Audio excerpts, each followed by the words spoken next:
Otto Koppen spent his whole life trying to build an airplane your grandmother could fly, and he wound up building one that ground-looped pilots with thousands of hours in their logbooks. He wanted a happy plane, a plane with a wing so forgiving that flying it carried about the same risk as backing the car down the driveway, and he got so good at the safety side of the problem that the airplane he drew lands at 27 miles an hour, refuses to stall, and walks away from impacts that leave most airplanes a smoking hole in the dirt. The Helio Courier was about the safest little airplane anybody ever sat down and drew, and it ended up belonging to a small brotherhood of bush pilots and military special operators who were the only ones good enough to fly it. To understand how Koppen ended up building an airplane that's safe, you have to start with the airplane that scared him into it. Koppen got his start at Ford, back when Henry Ford figured the Model T needed a cousin with wings, a little airplane plain folks could buy and park in the garage next to the car. Koppen drew it, a single-seater called the Flivver, built small enough to live in that garage and light enough to get off the back 40, and Ford liked it enough to hand it to the most famous pilot on earth to show it off. Charles Lindbergh took the Flivver up, brought it back down, and called it the worst airplane he had ever flown. Lindbergh at least walked away to say so, because not long after, Ford's own test pilot Harry Brooks went down in a Flivver off the Florida coast in 1928 and never came home, and Ford's dream of an airplane in every garage sank into the water with him. Brooks was a capable pilot, and the airplane beat him anyway, and Koppen carried that with him to MIT. A small, light airplane in ordinary hands will get slow and low at the same time sooner or later, and that is the exact corner where a wing quits and the trouble starts. He took a teaching post and put his attention right there, on the slow end of the speed range where most of the dying in little airplanes happens. A wing quits flying the second you ask it for more lift than the air moving over it can hand you, and when it quits, the nose drops, a wing falls, and down low near the ground, there is no room to recover it. Koppen wanted a wing that would keep hanging on no matter how slow a pilot got or how clumsy he flew it, the kind of wing that would forgive the amateur the Flivver never could, and chasing that one idea ate up the better part of his life. He started with a partner, a Harvard man named Lynn Bollinger, and a hunch that you could take an ordinary airplane and rebuild it into something that ignored the rules about how slow a wing could go.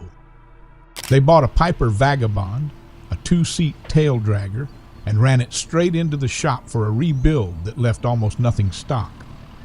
The wings came down shorter because Koppen meant to get his lift out of hardware instead of raw span. So they ran full span slats across the entire leading edge to keep the wing flying long after a normal one would have quit, and hung flaps down nearly the whole length of the trailing edge to pile on lift for the landing. They stretched the landing gear taller to clear a big propeller and shoved it forward under the nose so a pilot could stand on the brakes in a short field without flipping the airplane onto its back. Then they geared the little 4-cylinder engine down through a belt drive so it could swing a monster 9-foot prop and throw a wall of thrust no airplane that size had any business making. The goal was dead simple: build something that could get off the ground and back onto it just about anywhere. And to prove it, they tested the thing in places no sane man flies an airplane, including a tennis court on the Harvard campus, which is exactly as small as it sounds. That homemade rig became the Heloplane, and it finally did the one thing Koppen had been chasing for 20 years.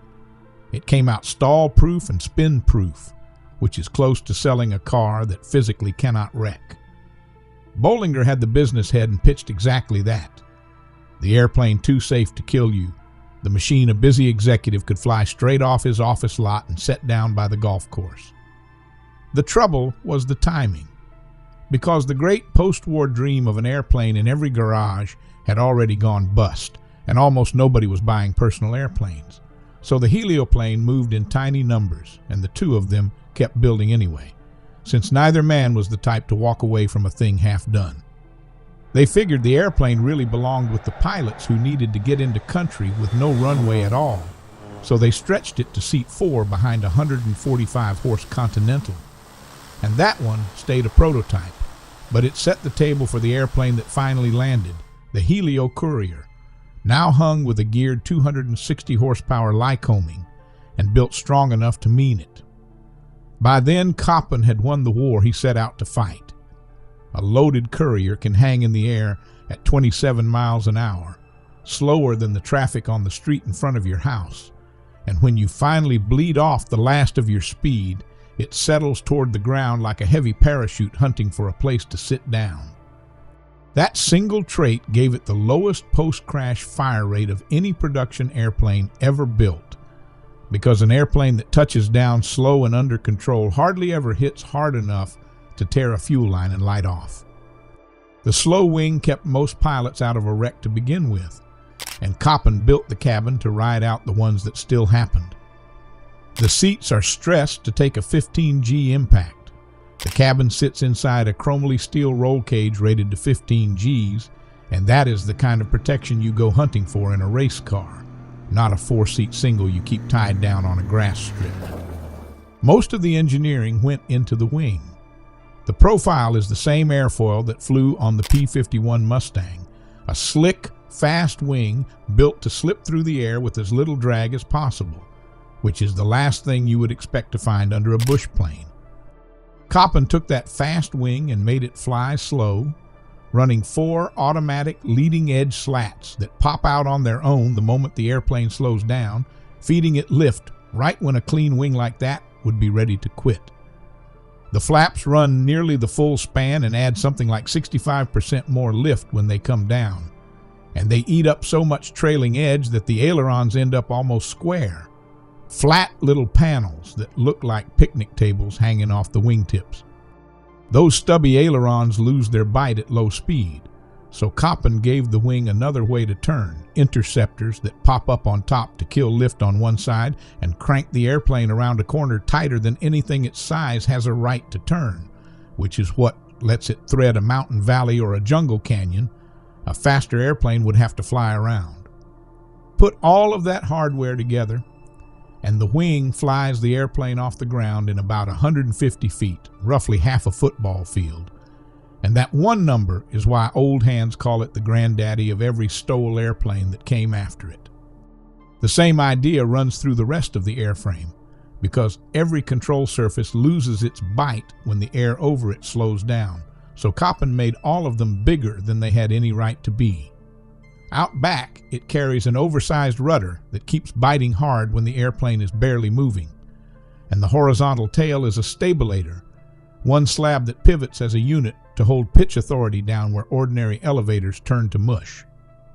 The fuselage runs long and sits low to the ground, so a man can load cargo or people without fighting for it, and the main gear is built like a tank, soaking up landing loads that would bounce another airplane right back into the air.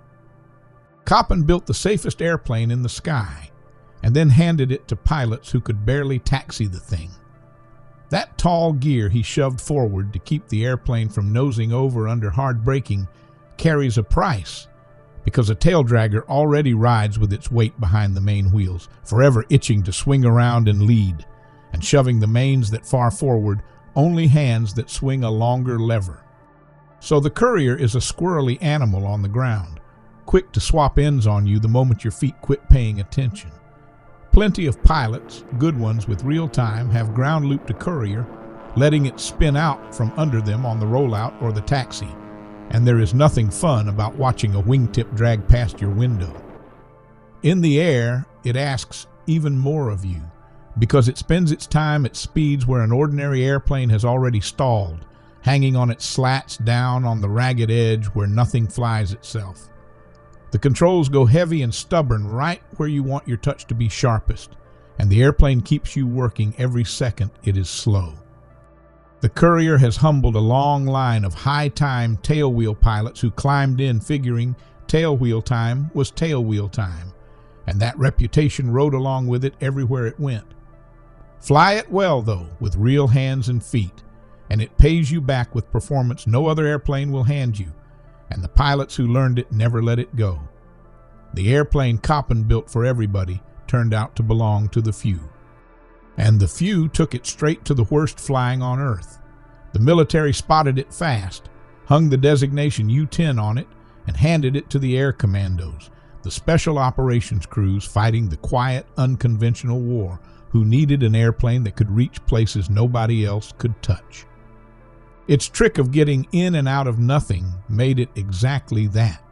The airplane you called when the strip was a scrape of dirt on a mountainside that even a helicopter would sweat over.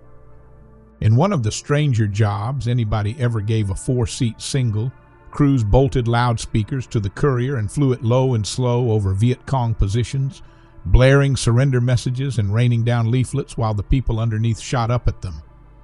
Those missions drew heavy ground fire, and the airplanes came home full of holes, and they kept flying them because nothing else could loiter that slow over that kind of ground and live. The civilian side ran just as wild. One of the first outfits to buy the Courier was Jungle Aviation and Radio Service, JARS, the air arm that flew support to Bible translators parked in the most cut-off places on the planet, and for them the short fields were only half the draw. An airplane this hard to kill made all the sense in the world for people flying into country where the nearest doctor was a week away and a wreck meant nobody was coming. At its peak, JARS had 47 Couriers working strips. Most pilots would taxi up to and turn around, getting in and out of fields as short as 600 feet with a full load aboard, which is almost no runway at all. And they used that to haul in supplies, move people, and now and then fly somebody out of a spot where staying meant dying. JARS has mostly retired theirs by now, though a couple still fly as trainers, on the old logic that a pilot who can handle a Courier can handle just about anything with wings. Up north it found the same kind of home, riding floats off the water and skis off the snow through Alaska and the Canadian bush, where pilots who get paid to put airplanes onto gravel bars and frozen lakes will tell you flat out there is no better machine made for getting into a tight spot and back out of it. Helio kept spinning off versions for whoever needed one. The police wanted a Courier a regular cop could fly, so Helio gave it a nose wheel and turned it into a tricycle gear version that tracked straight on the ground instead of trying to swap ends the way the tail dragger did, hung with a big camera under the wing and able to crawl along slow enough to sit over a scene and watch it for as long as the fuel held out. A twin-engine version called the Twin Courier got built for the military, a small batch of airframes for the kind of work where losing an engine over the wrong country meant not coming home. So they bolted on a second one for insurance, and between the secrecy and the small numbers, not one of them survived to today.